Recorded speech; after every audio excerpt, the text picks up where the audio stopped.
मतदारसंघामध्ये दिलीप बापूने सांगितल्याप्रमाणे काही छत्र्या आता आपल्या जिल्ह्यामध्ये उगायला सुरुवात झाली आहे।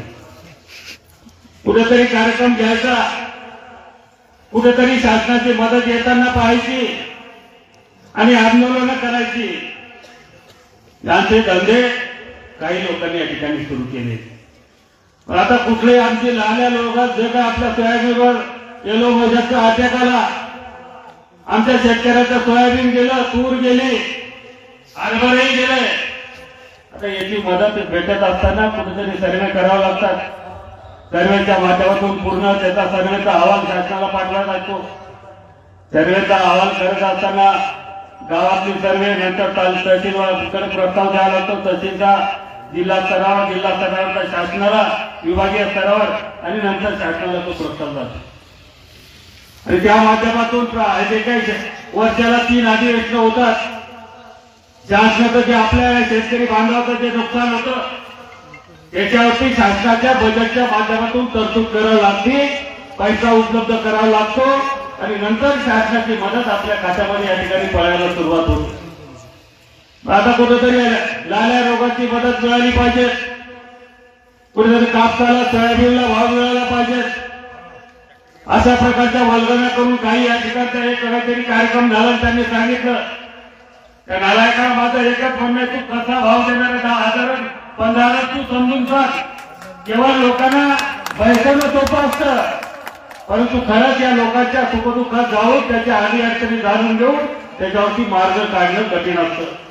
भाषणात बोलायचं काही बोलू शकतो, परंतु बाबा शरद जोशी गेला, नंतर तो आपला राजू शेट्टी गेला, तोही खासदार होता आणि यांनी या शेतकरी संघटनेच्या कुठला याचा पक्ष स्वाभिमानी, लाज वाटा पाहिजे स्वाभिमानी म्हणताना त्याला निवड आपल्या लोकांच्या भरोश्यावर ही दुकानदारी चालवतो।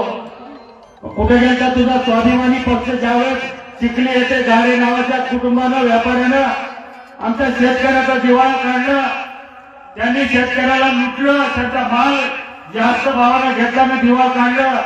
तुझ्या बायकोने त्या वकीलपत्रावरती कशी सही केली त्याची लाज वाटत आहे? आणि केवळ आपल्या शेतकऱ्याचं प्रेम दाखवायचं। आता काय ती काय वकील बाई ती काय कळत नव्हतं?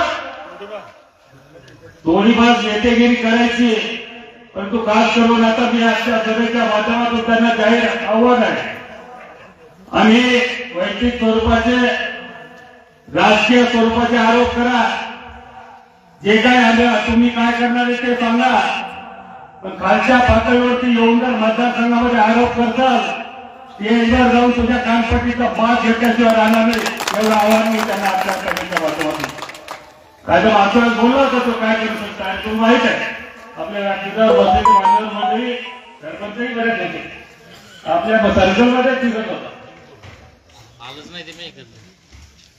अहो, आपल्या कार्यकर्त्याच्या भीतीमुळे त्या आपल्या अमरावतीच्या आमदाराचा फोन आला, आमदार साहेब तुमच्या कार्यकर्त्याला सांगा की आमच्या गाडीच्या आजूबाजूला आहे, जरा कृपा करून हात जोडून नम्रतेची विनंती आहे, आपला मैत्रीचा अपमान होऊ देऊ नका। आपल्या इथे भोयर नावाचा आमदार आपल्या मतदारसंघामध्ये आला होता, मी त्याचा सन्मान केला, म्हटलं काही आपलं चुकीचं आपल्या हातून व्हायला नको म्हणून मी आधी त्यांना सहकार्य केलं।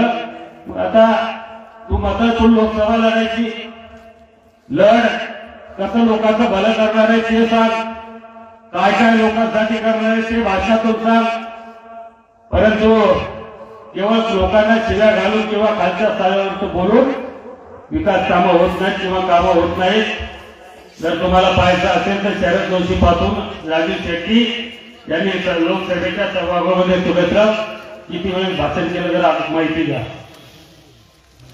इतक्या दिवसात काय शेतकऱ्याचं भलं तुम्ही केलं, कुठल्या आंदोलनाच्या माध्यमातून तुम्ही न्याय दिला, कुठेतरी काहीतरी लोक आपल्या अंगावरती कसे येतील, कुठलं ते एक धार्मिक आपल्या लोकांना बैकून आपल्या अंगावरती आल्यानंतर त्याचं भांडवल करून आपल्याला मतदारसंघामध्ये सांगता येईल, अशा प्रकारचं कुठील राजकारण काही लोकांनी या ठिकाणी सुरू केले।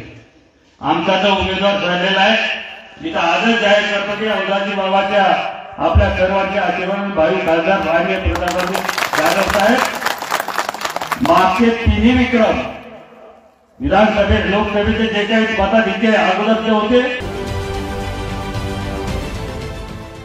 देश विदेशातील प्रत्येक घडामोडींचे लाईव्ह अपडेट मिळवण्यासाठी आता साम टीव्हीच्या सर्व सोशल मीडिया प्लॅटफॉर्मला लाईक, फॉलो आणि सबस्क्राईब करा. तसंच सर्व नोटिफिकेशनसाठी बेल आयकॉन प्रेस करायला विसरू नका.